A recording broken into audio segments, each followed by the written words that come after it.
Let's talk about the other purpose of phishing, which is to gain initial access onto your victim's computer. The approach is pretty much the same, but instead of sending a URL for your victim to enter his sensitive information such as his credentials, it will be a URL for your victim to download a malware instead.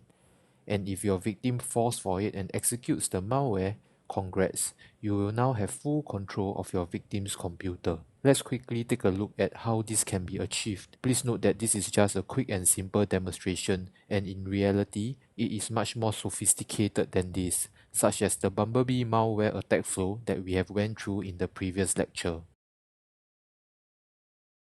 Now, let's use our Kali machine to quickly generate an executable malware payload that will connect back to our Metapreter C2 command and control framework. Let's host the generated payload with a Python web server.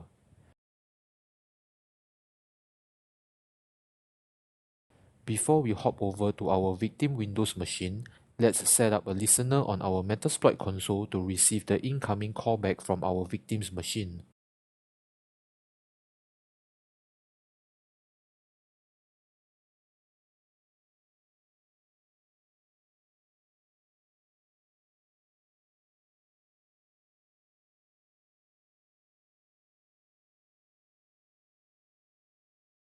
Alright, this should do it. Now let's hop over to our victim's Windows machine. Imagine that this is the victim Windows machine and the victim has fallen for the phishing attack and is now downloading the malware payload onto his computer. After executing the payload, nothing happens, but in reality, the computer is now infected with the malware and the attacker has full control on the victim's Windows computer.